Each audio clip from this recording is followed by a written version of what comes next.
تون بخیر. خوش اومدیم به ادامه تحلیل. من بیت کوین رو واسهتون تحلیل گرفتم، گفتم آنچنان روندی نداریم، نمیتونیم مثلا دقیق بگیم که روند چه جوریه. میتونید برید تحلیل کاملش رو ببینید. توی تایم‌های صعودی هستیم، توی تایم‌های نزولی هستیم. شرایط به نسبت شرایط حالا رنجیه، زد و نقیض زیاده. بریم سراغ دامیننس بیت کوین. کوتاه یه نگاهی بخوام بندازم، اینه که ما ریزشی شدیم توی دامیننس بیت کوین و این حرکت آلت کوینا رو رقم زد. اینجا که ما واسهتون گرفته بودیم توی نمیدونم چند تا تحلیل قبلا میشه که دامیننس رو بهتون گفته بودم. اینجا بهتون گفتم اگه اینجا رو رد کنیم میتونیم رو بالا حرکت کنیم تا اینجاها، اگر هم رد نکنیم میتونیم ریجکت کنیم. که رد کردیم رو بالا حرکت کردیم، شکارچی اتفاق افتاد، دوباره رو به پایین اومدیم. خوشبختانه کراسی از توسط کندلا و اپ صورت نگرفته که بخوایم خلاف جهتی رو توی چارت واسه خودمون رقم بزنیم. شکارچیه اینجا کراس تنکانو کیجن رو رقم زده واسه ما. شرایط خوب نیست، چون تنکان داره رو به پایین میره، کیجن اینجوری داره به رو به بالا میگیره. شرایط اصلا خوب نیست و نشان از برگشت روند رو واسه ما میده. و اینجا اسپند بی هم فلت 60 فلت 93 فلت. ابرم که حالا جهت آنچنانی نداره. اسپند آ هم رو به بالا حرکت میکنه، امکان داره اپ سویچ کنه. ADX هم قدرتی نداره. دی آی ها رو به نزول رنج دارن میزنن. دید یک روزمون نزولی هست، یعنی شرایط نزولی هست، ما زیر اپ هستیم، دی آی ها منفی هستن، نمیدونم شرایط کلی نزولی هست، ولی نمیتونیم بگیم نزولی هستیم. شرایط نزولیه، ما خودمون رنجیم، رنج رو به بالا اصلا میخوایم داشته باشیم. لول هایی که داشتیم، خب یه لول مثلا اینجا بود که من یه باکس واسهتون کشیدم، یه لولمون اینجا بود که شکست قوی هم داشتیم. فعلا لول اونجوری نداریم، بعد توی یک روزه نداریم. بعد برم یه تایم پایینتر تا واسهتون مثلا بگیرم. بریم 4 ساعته. توی 4 ساعته دقیقا خوردیم به این لولی که من بهتون گفتم اگه اینجا رو بشکنیم نزولی میشیم و دقیقا همین اتفاق هم افتاد. یعنی اومدیم پرقدرت شکستیم، چون با همین کندل 4 ساعت که بسته شد میتونستید روی آلت کوین پوزیشنتون رو باز کنید. دقیقا همراستش هم شده که دی آی ها هم قدرتش رو پیدا کردن، رو به بالا حرکت کرده. دی آی منفی، دی آی مثبت رو به پایین قاعدتا. ADX هم که قدرتش رو پیدا کرده، خطوط هم همراهی کردن. شرایط کاملا مهیا بوده. الان شرایط اسپن آ رو به پایین داره حرکت میکنه، اسپن بی هم داره حرکت میکنه، تنکان هم داره رو به پایین حرکت میکنه. کوتاه مدت داره دید نزول رو بهمون میده، ولی کندلا خوب دارن سبز میزنن. اینجا یه منطقه حالا برگشتی بوده واسش که تونسته برگشت بخوره. من لولی اینجا پیدا نمیکنم که مثلا بگم چرا برگشت خورد. خب کلی مثلا فلت داشتیم، مثلا من انتظار داشتم تا اینجا بیاد پایینتر. لولی اینجا نمیدونم که چرا برگشت خوردیم. میتونه یه مثلا حالا سقف و کف باشه، یعنی مثلا بیاد یه همچین کاری بکنه، برگشت نباشه، یعنی مثلا بیاد اینجوری رو به پایین حرکت کنه، مثلا میتونه یه همچین حرکتی داشته باشه. پس کلیاتش اینه که بگم نزول هستیم، دیدم اونجوری نیست واقعا، چون دیای مثبت رو به بالا حرکت میکنه، دیای منفی هم رو به پایین. کندلا هم سبز پرقدرتن، یه شکارچی میتونه اتفاق بیفته، شکل و شمایلش مهیا میشه. پس نمیتونم واقعا بگم که مثلا نزولی هستیم. رنجیم، تا یه جهتی رو پیدا کنیم رنج هستیم. پس اول از همه اگه مارکت بخواد حرکت بکنه، باید اول بیت کوین حرکت بکنه، بعداً بره مثلا سراغ مابقی. چون حالا دارم دامیننس بیت ها میبینم، مثلا دارم شرایط اینجوری میگم دیگه. پس اول بعد بیت کوین حرکت بکنه، بعداً مثلا مابقی کوین ها حرکت داشته باشن. فعلا چون اینجا حالا یک کفی صورت گرفته، با این حال که میگم مثلا کفر رو خیلی دوستش هم ندارم، واسه نزول اگه اینجا مثلا شکسته بشه تا این باکسه میتونیم پایین بیایم. واسه لانگ هم زود هنگامش مثلا شاید اینجا رو من میتونم در نظر بگیرم که بخوام مثلا حرکت سودی داشته باشیم. آره اینجا مثلا جای خوبیه. اگه اینجا رو مثلا بشکنیم، حالا مثلا پایینترش هم مثلا ریسکی اینجا میشه دیگه، اینجا رو مثلا خودتون بگیرید ریسکی، مثلا میتونید اینجا در نظر بگیرید ریسکی، چون بعد بیاد داخل اب نوسان کنه بشکنه. اینجا فلت 93 هم هست، میشه مثلا یکم ریسکی کار کرد، پیش فاز تو رفت. فعلا ADX قدرتی نداره، دی آی ها کراس سودیشون رو انجام دادن، ولی اونقدر قدرت خوبی هم ندارن واسه ما. اینو فعلا داشته باشیم واسه دامیننس بیت، که اگه نزولی شد که میریم سراغ مابقی آل کوین با حرکت خود بیت کوین. اگه سودی هم شد که با شرایط نگاه میکنیم ببینیم مثلا چه جوری میتونه باشه. من دونه دونه برم مثلا به کوینایی که حرکت داشتن و یه نگاهی با هم داشته باشیم. مثلا سوی دیروز خیلی حرکت خوبی داشت، این نیم ساعتش. این اگه شما سوی مد نظر داشتید، یه پوزیشن مثلا اینجا میتونستید باز کنید، استاپ مثلا اینجا. حالا تارگت مثلا می‌خواستم واسش بذارم، مثلا یه دونه سقف همینجا بوده، یه دونه سقف مثلا همینجا بوده، سقف اینجا که میتونست مثلا داشته باشم. مابقیش دیگه سیو سود می‌کردم، یعنی دیگه حالا اونجوری پوزیشنمو باز نگه نمی‌داشتم.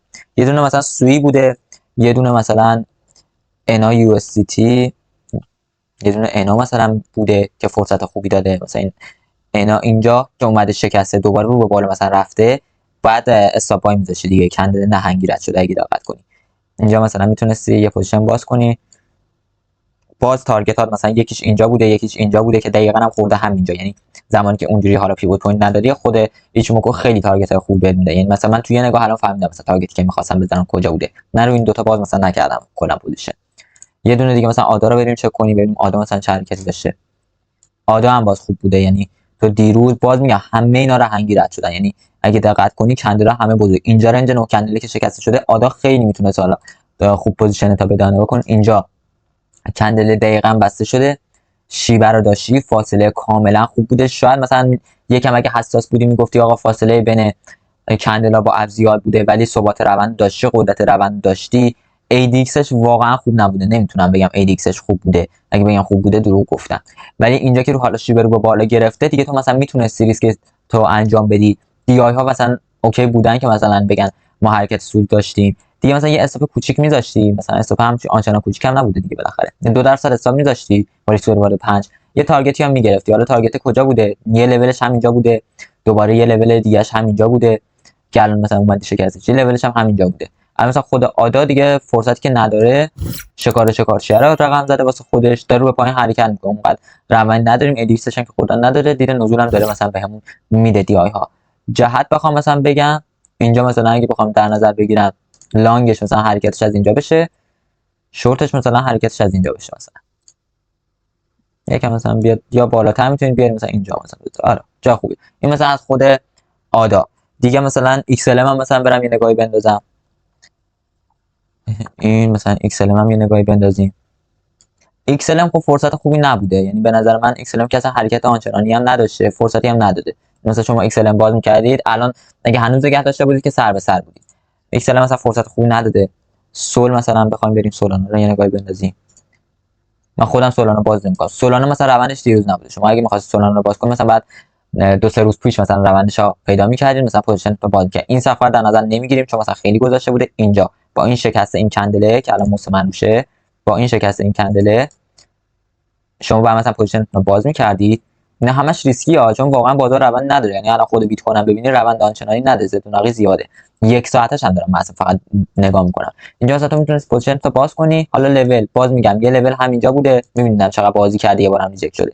اینجا مثلا میتونستی یه سیو سودی داشته باشی، باز دوباره که شکسته میتونستی مثلا کلا پوزیشن تو ببندی، دوباره مثلا اینجا که شکستش انجام داده با همین کندله باز دوباره مثلا بیای با این حساب باز کنی. ولی خب خیلی ریسکی بوده دیگه، یعنی اصلا همچین کاری می‌کردی واقعا خیلی ریسکی بوده. ولی خب جاش هم بوده، یعنی جایی هم نبوده که مثلا بگی نه نمیتونستی بکنی دیگه، مثلا باید حجم کمی وارد می‌شدی. آواکس هم بریم یه نگاهی بندازیم. آواکس یو اس تی. آواکس هم باز همینطور، یعنی روندش دیروز روند سودی بوده، یعنی حرکت سودی داشته ولی به من یکی حداقل نقطه ورود نمیداده. نقطه ورود من کجا بوده؟ نقطه ورود من مثلا میشده یکم توی آواکس. اینجا این سقفه بوده، اسپن فلت اسپن بی بوده، شکل شمایل مثلا اینجا همه چی اوکی شده، همگی با هم شیب برداشتن، یعنی همراستا بودن، کراسه روند خطوط همه با هم بودن. یعنی خود آواکس خیلی موقعیت خوبی داشته. اینجا شما پوزیشنتون رو باز می‌کردید، میذاشید این زیر، میذاشید اینجا با فلته، لول دونه دونه میرفتید بالا. یه لول اینجا، یه لول دیگه مثلا اینجا، باز دوباره یه لول اینجا مثلا گذاشتم، به خاطر این گذاشتم نکته زی اسپن آ. یه لول دیگه مثلا اینجا که دقیقاً خورده به همین سقف اینجا، مثلا خورده سقف ریجکت شده مثلا رو به پایین، دوباره یه لول دیگه مثلا میشده همین سقفی که ردش هم کردیم. فعلا شرایط خود آواکس هم که روندش رفته، بعد ببینیم شکل بگیره، بعد رنج بزنه دیگه، روندش رفته. دو تا مثلا دید بتونیم بهتون بدم، مثلا اینجا باز خودش مثلا تا جای خوبی باشه. شورت دیدی ندارم واقعا، نمیتونم دید شورت بهتون بدم مثل آواکس. اینجا اوکیه دیگه، یعنی اینجا مثلا میتونید باز کنید. نه خب ریسکیه دیگه، خیلی ریسکیه. یعنی اگه بخوام مثلا اینجوری پوزیشن باز کنید که اصلا نمیشه. به نظر من ندم بهتره تارگت رو. ولی خب جا داره دیگه، یعنی مثلا بیاد اینجا رنج بزنه، اینجا مثلا بازی کنه بشکنه، مثلا اوکیه. حالا ایدیکس هم قدرت داشته باشه، اینجا دی آی هم مثلا منفی بشه، مثلا حرکت اینجوری داشته باشه. مگر میگم خیلی ریسکی مثلا اینجوری بخوای پوزیشن باز کنی. میگم شنبه هم هستیم، خود بیت کوین رو ببین، اصلا روند بیت کوین رو بعد ببینید تا مثلا پوزیشن تا باز کنی. میگم روند خود بیت کوین اولویته.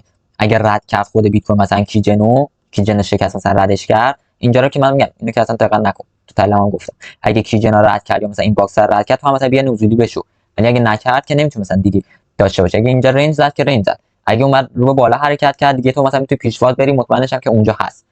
بریم USDT هم یه نگاه بندازیم. توی 4 ساعته USDT خودت من آپدیت نکردم، خیلی وقت USDT رو تحلیل نگرفتم واسهتون، اخبارش هم بوده. اگه دوست دارید، اگه ببین دوست دارید و میشینید میبینید به من بگید تا من حالا به دوستانم بگم که اخبار دامیننس تتر رو و خود اصلا تتر رو واسهتون مثلا بذارن که حالا داره از اروپا میره، مثلا چه اتفاقی افتاده، اصلا چرا داره از اروپا میره، بره چه جایگزینی داره، مثلا یه دفعه میشه کل سرمایه مثلا از بین نره، اگه مثلا تتر دارید مثلا چی کار میتونید واسش انجام بدید. این دوست دارید مثلا بهم بگید که یه محتوایی هم واسه اون درست کنیم. فعلا خود دامیننس تتر یه روند نزولی داره، همچنان پایدار هم هست، دیای منفی داره به پایین میره، دیای مثبت صاف، روند تقریبا شبیه دامیننس بیت، اونقدر دیدی نداریم، یه فاصله بین 63 و ببخشید یه فاصله بین تنکان و کیجن افتاده، یه گپی هست، امکان شکار و شکارچی وجود داره، امکانم داره که کندلا اینجا استاپ بشن و بعدا مثلا یه حرکتی داشته باشیم. اینجا مثلا دیده نزولا میتونیم دوباره بگیم لول به لول، اینجا مثلا گفته بودم بهتون این خطوط کجا بود، اینجا بود دیگه، نگاه کنید اینجا دقیقاً شکسته رو به پایین حرکت کردیم. حالا دوباره اینجا یه لول، واسه لانگ هم بعد از همین چف هفتگی میتونه لول خوبی باشه واسه اینکه حالا پوزیشنمون رو نسبت بهش باز کنیم. امیدوارم تحلیل واسه مفید بوده باشه. اومدیم کوینا رو نگاه کردیم، خود توتال هم آدرز هم حالا نگاه کردیم، اگه دوست دارید دامیننس رو ببخشید نگاه کردیم، اگه دوست دارید توتال مثلا بشینم کلیاتش رو یه بار مثلا از بلند مدت بررسی کنم بهم بگید، توتال 2 توتال 3، چون وقت میگیره مثلا میگم اگه واقعا دوست دارید و مثلا میبینید من انجام بدم. اگه تحلیل خوشتون اومد حتما لایک کنید، اگه نظری انتقادی دارید توی کامنت ها واسه من بنویسید، اگه کلا هم از تحلیل خوشتون نیومد میتونید دیسلایک کنید. من قبلش حالا می‌خواستم خداحافظی کنم، مثلا یه موقعیت خوبی دیدم گفتم حیفم اومد مثلا بهتون نگم، واقعا اینجا مثلا نگاه کنید چقدر جای خوبیه، یعنی اگه توتال از اینجا مثلا رو به بالا حرکت کنه شما مثلا باید پوزیشنتون رو باز کنید، اگه از همینجا مثلا رو به پایین بخواد حرکت کنه که دیگه قشنگ مشخصه مثلا چه روندی رو میتونه با خودش بگیره. باز مثلا یه لولش اینجا هست، یعنی مثلا بیاد بخوره به اینجا مثلا دوباره رو به بالا بره، ولی جاش واقعا جای خوبیه. یعنی اینجا حالا مثلا میشه ریسکیش یا میشه فکر کنم کیجنه، یکم کیجنه حالا پایین‌تره، جا واقعا جای خوبیه، توتالا حتما دقت داشته باشید، اون قدرتش هم داره، جا واقعا جای خوبیه. پس اگه از طرف خودتون من لایک کنید، نظر انتقاد دارین بنویسید، کوینی دوست دارین بررسی کنم بنویسید. امیدوارم روز خوبی پیش رو داشته باشید، موفق و پیروز باشید.